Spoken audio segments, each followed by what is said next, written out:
એના દ્વારા જે આક્ષેપ કરવામાં આવે છે એ અત્યાર સુધી અહીંયા ઓફિસ સુધી કોઈ આક્ષેપો રિટર્નમાં યા કંઈ મૌખિકમાં આવેલ નથી.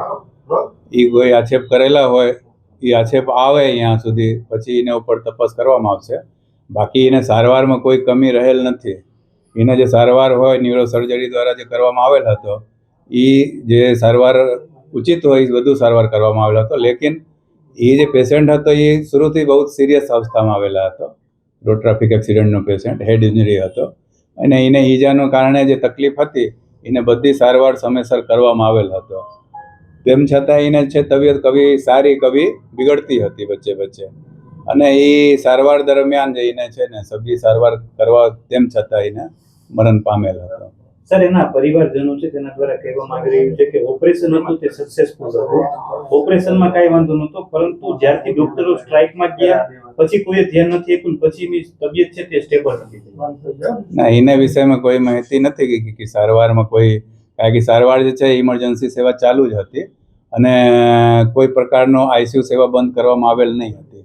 કેવલ ઓપીડી સેવા એ બધી બંધ. જે કાળજી રાખવી જોઈએ આફ્ટર ઓપરેશન તે નહોતી રાખવામાં આવી, તેના કારણે તેનું મૃત્યુ થયું છે.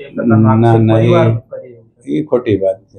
સર, પરિવારજનો ફરિયાદ કરશે તો આગળ આપણે તપાસ કમિટી બનાવશું. હા, એ અમારો છે સુપરિન્ટેન્ડન્ટ મેડમ અને એ લોકો નક્કી કરશે કે તપાસ કમિટી બનાવીએ અને તપાસ કરીએ. તપાસમાં ડોક્ટર દોષિત નીકળશે તો ડોક્ટર ઉપર કાર્યવાહી થશે સર? ના, એ તો તપાસનો રિપોર્ટના આધારે એ લોકો નક્કી કરશે.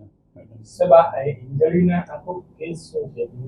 કયા કારણે જે સારવાર કારણ શું છે?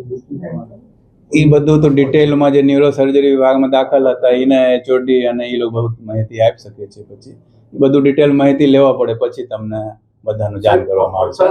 જ્યારે પાડી હતી ત્યારે જે ડોક્ટરો છે જે હડતાલ પાડી હતી ડોક્ટરો એ કહેતા હતા કે જેમના કારણે આ બબાલ થઈ છે એમનું મા અમૃતમ કાર્ડ છે રદ કરવામાં આવે, આવી માંગણી કરી હતી.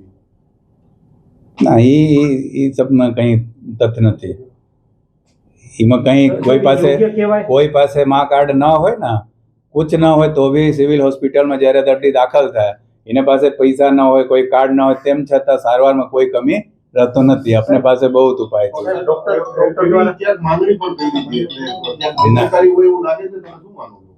ના, એ વિષયમાં કંઈ આપને જાણકારી નથી, કોઈ માંગણી કરેલા હોય. સર, ડોક્ટર દ્વારા આ પ્રકારની માંગ કેટલું યોગ્ય?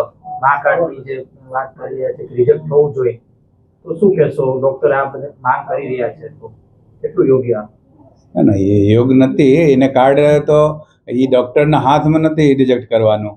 એ તો છે ગાંધીનગરથી કાર્ડનું જે બધી વ્યવસ્થા છે ઉપલા લેવલથી થાય છે અને જે એમાં યોગ્ય હોય, જે બી પેશન્ટ હોય, જે બી જેને કાર્ડ બનવાનો યોગ્ય હોય એ બધાનું કાર્ડ બને જ છે.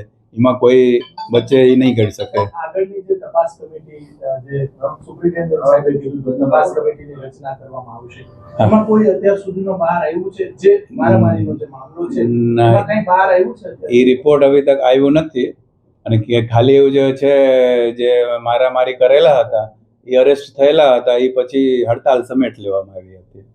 એ પછી તપાસ કમિટીનો રિપોર્ટ અત્યાર સુધી અહીંયા સુપ્રિન્ટેન્ડન્ટ ઓફિસ સુધી આવ્યું નથી. એ આવે પછી એના ઉપર કાર્યવાહી થશે.